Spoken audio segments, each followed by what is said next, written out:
You ever notice how people don't realize they're walking into a trap until it's already closed? They think they're in control. They think they're choosing. But no one ever sees the cage while it's being built. Not until the door locks behind them. It starts small little compromises, tiny lies, moments where you say, "It's fine," when your gut screams, "It's not." You tell yourself you're just adapting, but really you're surrendering, piece by piece, smile by smile, until one day you wake up and there's nothing left that's truly yours.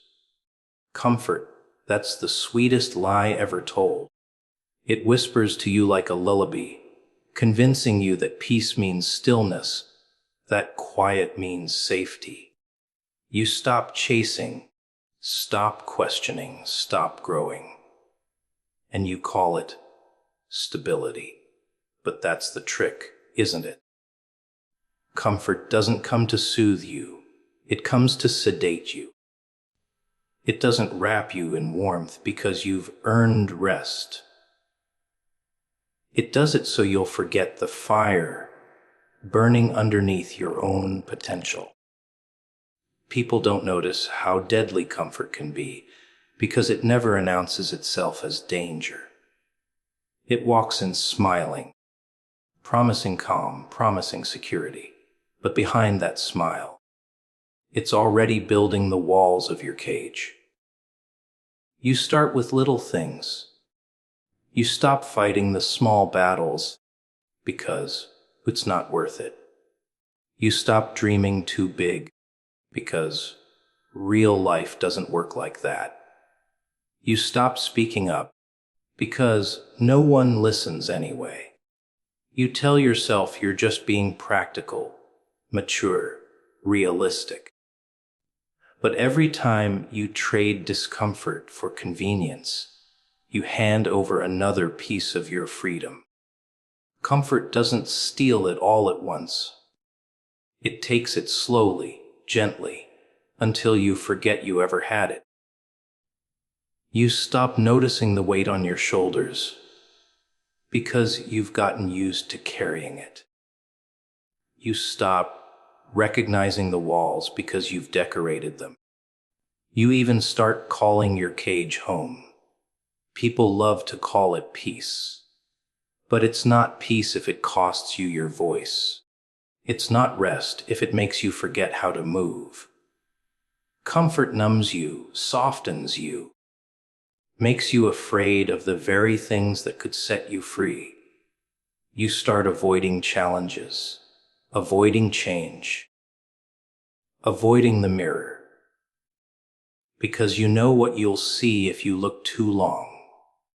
You'll see someone who settled, someone who stopped, someone who once had the fire, but traded it for a blanket. And you'll tell yourself it's fine, that this is how life is supposed to be. Safe, predictable, boring. But deep down, something inside you screams. Not loudly. Comfort doesn't allow loudness, but faintly, like a heartbeat in the dark. It whispers that you were made for more, that this calm isn't real, that you're slipping away. You ignore it, of course. You drown it out with distractions, with routines, with noise. Because if you stopped and listened, even for a second, you'd realize the truth. You're not at peace. You're paralyzed. You're not resting. You're rusting. The worst part, the world rewards you for it. They'll call you responsible, stable, normal.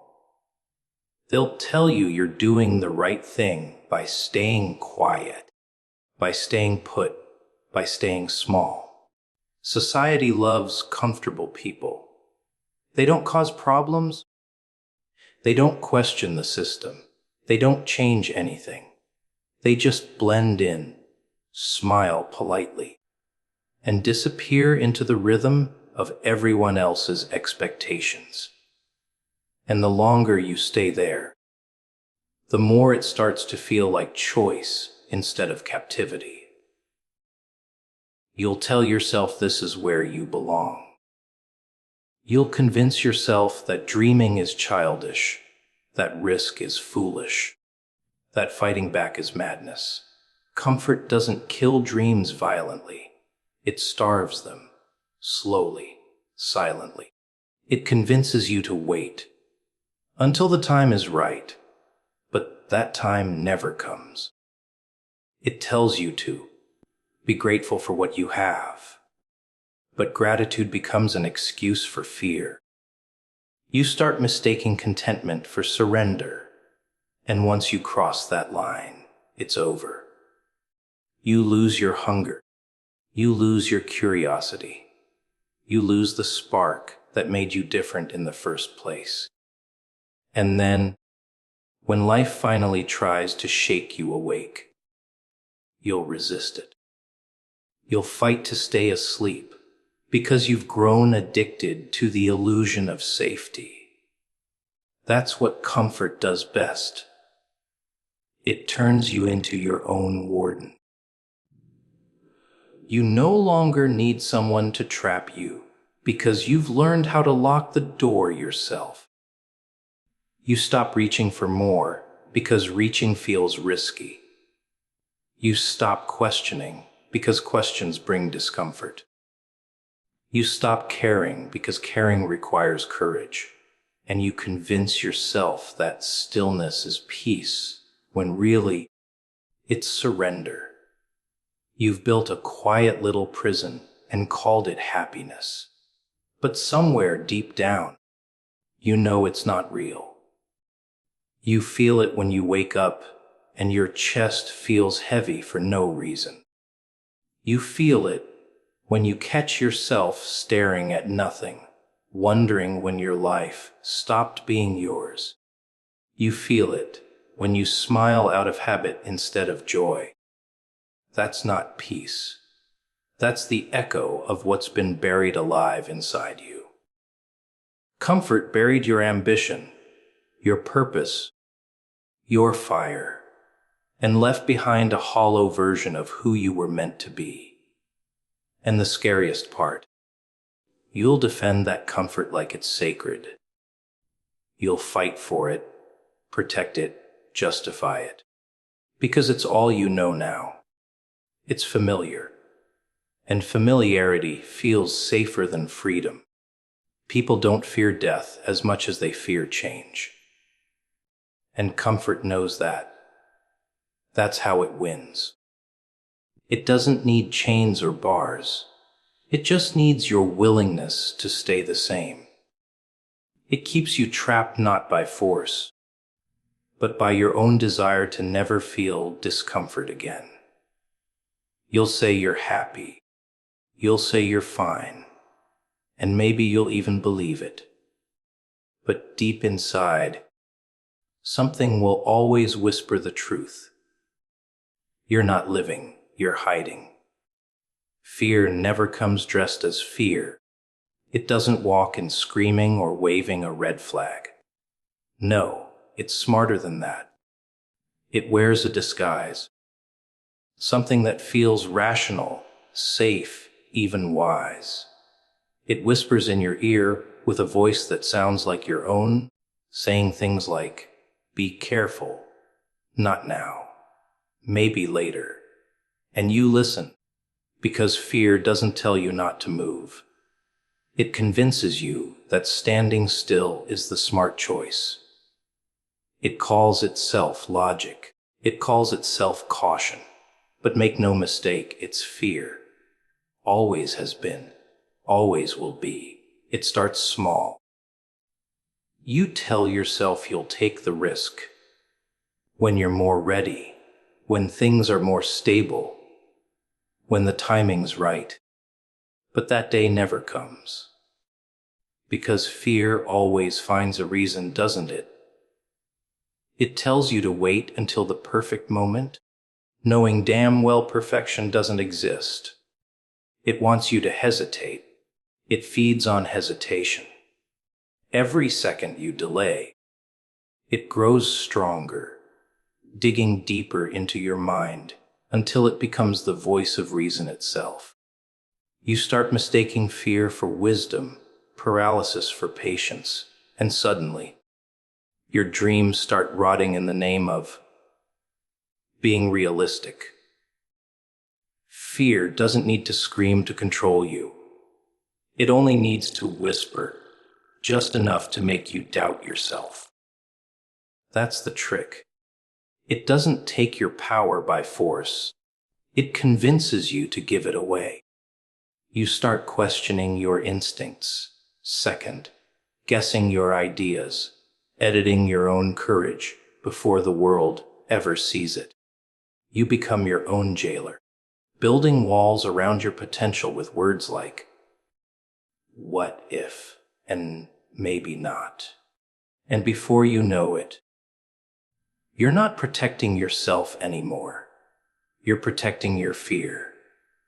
You tell yourself it's just self-preservation, that you're being responsible. But responsibility without courage is just fear in a suit. You plan, you prepare, you overthink. You analyze every angle until all that's left is the illusion of control. Fear loves control. It wants you to believe that if you calculate every outcome, you can avoid pain, failure, embarrassment. But in reality, all you're doing is avoiding life, because every great thing you could ever want lives on the other side of uncertainty, and fear will do everything it can to keep you from crossing that line. You ever notice how fear always talks about loss? It never tells you what you might gain. It keeps your mind trapped in what could go wrong, never what could go right. It plays the same movie over and over again. Failure, rejection, humiliation. It convinces you that safety is survival. But survival without purpose is just a slower kind of death. You breathe, you exist, but you don't live. Fear doesn't just stop you from falling. It stops you from flying. And the cruel part, fear's logic always sounds right. It always makes sense in the moment. Because it's not some shadow lurking in the dark. It's disguised as your best friend. It tells you it's protecting you, but really it's protecting itself. It doesn't want to die, and for it to live, you have to stay small. You have to keep pretending that comfort equals safety, that uncertainty equals danger. But that's the illusion. It keeps you busy running from things that were never meant to hurt you in the first place. Fear doesn't want you to see how much you've already survived. It doesn't want you to remember the moments you were terrified and did it anyway. It hides those memories because if you remembered your strength, you wouldn't listen to it anymore. You'd recognize the truth, that fear doesn't predict the future. It only reflects your wounds. It's not warning you about what's coming. It's reminding you of what already broke you once. But you're not that same person anymore, are you? You've healed, hardened, grown. Fear just hasn't caught up yet. So it keeps talking. Keeps spinning stories about what could happen if you step too far. Speak too loud, dream too big. It paints failure in vivid colors, but it forgets one thing. You've already failed before, and you survived it. You've already been hurt, and you kept going. You've already lost things you thought you couldn't live without, and yet, here you are. That's what fear can't understand, You're still standing. You always were. You just forgot what that meant. The more you listen to fear, the more logical it sounds. The less you move, the safer you feel. But safety and stillness aren't the same. One protects you, the other traps you. Fear doesn't stop bad things from happening. It just stops good things from ever beginning. It tricks you into living half a life, calling it peace. But peace doesn't come from avoiding pain. It comes from facing it. That's what fear never wants you to realize. Once you face it, it loses its power. So it hides behind reason, behind excuses, behind the illusion of waiting for the right time. It tells you you're not ready because it knows you'll never feel ready. It tells you to stay where it's safe because it knows nothing grows there. It tells you that logic will protect you. But logic without courage is just another kind of fear. And fear will always sound smart right up until the moment you realize it's been keeping you small all along. Silence, it starts as peace and ends as poison. At first, it feels good, almost holy. You tell yourself you're being mature, that you're just keeping things calm, that speaking up won't change anything anyway. So, you swallow your truth. You hold your breath. You hide your fire. And the world claps for you, because silence makes people comfortable. They don't want your truth. They want your compliance. So, you give it to them. You tell yourself you're protecting the peace, but really, you're burying yourself alive. You ever notice how silence feels different when you're lying to yourself? It's heavy, isn't it? It presses down on your chest until breathing feels like work. You smile when you want to scream. You nod when you want to walk away. You laugh at things that break you inside. And every time you stay quiet, something inside you dies just a little bit more. Not all at once. No, silence doesn't kill fast. It takes its time. It drains the color out of your voice, one unspoken word at a time. The funny part is, silence disguises itself as strength. People call it restraint, composure, control. They don't see the war behind your calm face. They don't see the storm you're swallowing. They think you're fine because you don't complain. But the ones who never make noise are often the ones screaming the loudest on the inside. Silence becomes a cage you decorate with fake smiles and polite nods. It looks peaceful, but it's not peace.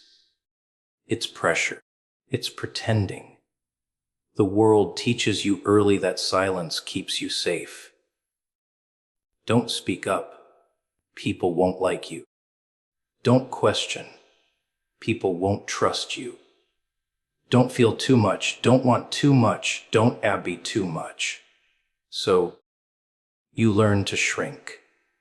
You learn to silence yourself before anyone else has to. You turn your pain into jokes. You turn your opinions into secrets. You build walls made of words you never said. And before you know it, your silence becomes your identity. But here's the truth no one tells you. Silence always demands a sacrifice. It eats away at your confidence, your courage, your clarity. It convinces you that keeping quiet is easier, that speaking up will only make things worse. And sometimes, maybe it does. But every time you choose silence over truth, you reinforce the lie that your voice doesn't matter, that you don't matter. And once you start believing that, it's over. You don't need a cage anymore. You'll build one yourself. Silence isn't always peace. It's often fear dressed in calm. You keep quiet not because you've made peace with the world, but because you're afraid of losing it. You're afraid of the consequences that come with honesty. You're afraid that if people knew what you really think, what you really feel, they'd leave. So you stay silent. You call it self-control, but really, it's self-erasure. You stop saying what you mean, and after a while, you forget what you mean at all. Silence turns you into a stranger to yourself. You start censoring your thoughts before they even reach your lips. You start doubting your right to speak. You start telling yourself that your pain isn't valid, that your anger isn't justified, that your story doesn't deserve to be told. You start mistaking invisibility for safety, and that's how silence wins. It doesn't fight you. It convinces you to disappear quietly. But silence doesn't just protect you. It protects the very things that hurt you. It shields the abuser.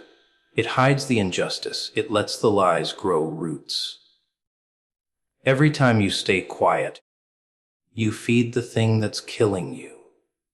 Because silence isn't neutral. It's agreement. It's permission. It's surrender. And the more you give it, the more it takes until you wake up one day realizing you've been living someone else's life in your own skin. And you'll tell yourself it's fine.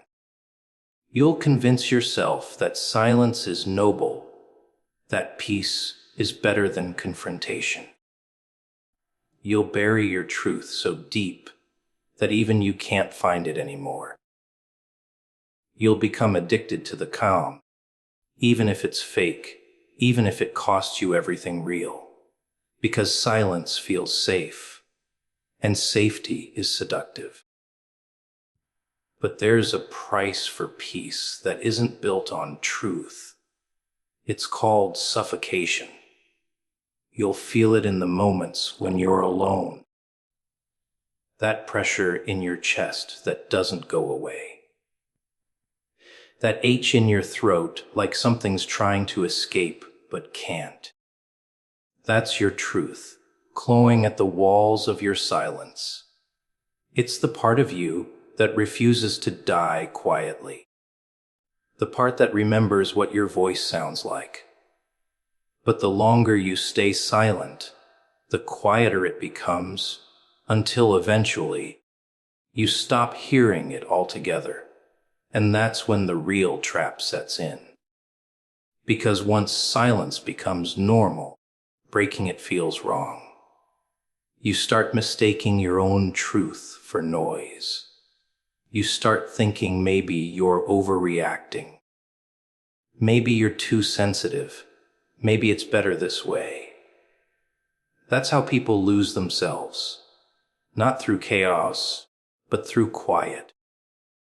The kind of quiet that pretends to protect you while it slowly drains your soul. The silence you thought would save you becomes the prison you can't escape. You wear it like armor, but it's really a coffin. Because silence doesn't keep you safe. It keeps you small.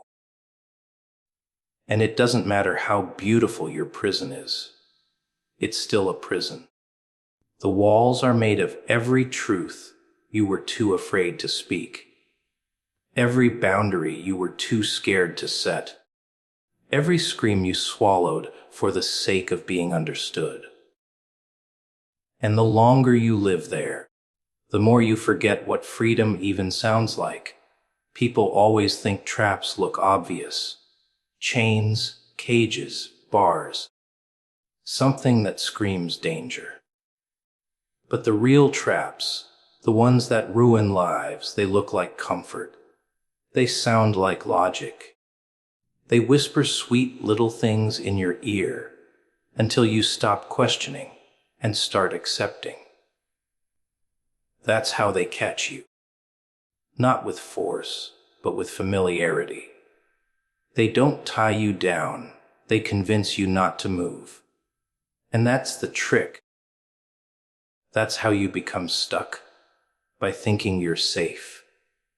You ever notice how the most dangerous places are the ones that feel peaceful?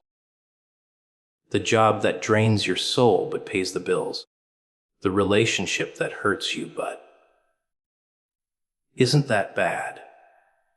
The environment that clips your wings but tells you it's for your own good. That's how they do it. They trap you in comfort. You stop dreaming because dreaming feels like risk. You stop fighting because fighting feels exhausting. So, you stay. You call it stability. You call it maturity. But deep down, you know what it is. It's fear. Fear that if you leave, you'll lose everything you've built. Fear that maybe you won't find something better. Fear that maybe this is as good as it gets. So, you stay in the cage and tell yourself it's home. You decorate it. You justify it. You convince yourself it's where you belong. And when anyone tries to wake you up, you get angry at them because they're threatening the illusion you worked so hard to believe. That's how traps work. They don't need to lock you in. They just need to make you stop wanting out. They whisper that it's too late to change, that you've come too far to start over, that you should just accept things the way they are. And you believe it because comfort dulls your instincts. It makes you forget what freedom feels like. It replaces your hunger with habit, and slowly, the fire inside you starts to fade. The real danger isn't that you're stuck. It's that you think you're choosing to stay. You tell yourself you're being smart, that you're being patient. That timing is everything. But time doesn't save people who've stopped moving. It buries them. The longer you wait, the deeper the roots of your fear grow. And soon, you're not just trapped. You're loyal to your trap. You defend it. You protect it. You become its guardian, not its prisoner. And maybe that's the most tragic part. How people fall in love with their own cages. They get so used to being limited that freedom starts to look like chaos. They start calling their pain normal. They laugh at their own suffering like it's just part of life. They think enduring misery is strength. But it's not strength. It's surrender. A silent, smiling surrender to everything that's killing them from the inside out. The world is full of invisible traps like that. They come disguised as good intentions. The friend who keeps you small because they're scared you'll outgrow them. The parent who tells you to be realistic when you talk about your dreams. The system that rewards obedience and punishes originality. You think you're choosing your path, but the truth is, they've already built it for you. You're just walking it, believing it's your own. You know what's funny? Most people don't even realize they're trapped until it's too late. They wake up one day and wonder why their reflection looks so tired, why their laughter sounds so empty, why they feel so hollow, even when everything looks fine. It's because the soul knows when it's been silenced. It knows when it's being suffocated by routine. It knows when it's been bribed into submission by comfort. The worst trap isn't the one that locks your body. It's the one that chains your mind. The one that convinces you to doubt your own instincts. The one that makes you second guess the voice that says, something isn't right. You know that feeling, that small, unsettling whisper inside you that keeps trying to warn you. You silence it. You call it anxiety. You call it overthinking. But it's not paranoia. It's awareness. It's the part of you that still remembers what freedom feels like. But the world doesn't like people who listen to that voice. It calls them crazy, rebellious, ungrateful. Because free people can't be controlled. They can't be manipulated. They don't follow rules that don't make sense. So, the world distracts you instead. It keeps you busy. It feeds you noise. Social media, fake news, gossip, comparison. It gives you 1,000 little things to care about.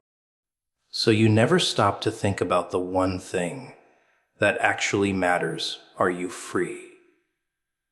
That's the cruel joke of it all. People aren't trapped because they're weak. They're trapped because they're distracted. They're chasing validation, comfort, approval, all while the clock ticks and their spirit grows quieter. You want to know the real trap. It's believing that one day, when things are perfect, you'll finally start living. That's the lie that ruins lives, because that perfect day never comes. The conditions never align.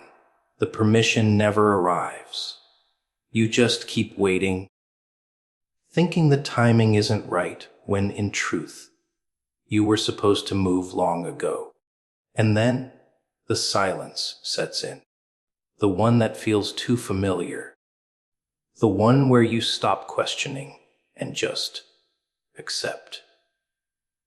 The one where you laugh at your own pain because pretending feels easier than changing. That's how the trap wins. Not with force, but with exhaustion. It waits for you to stop caring, to stop believing that things could be different. Because once you stop believing, you stop trying. And once you stop trying, they don't have to trap you anymore. You'll stay right where you are, guarding your own prison, calling it peace.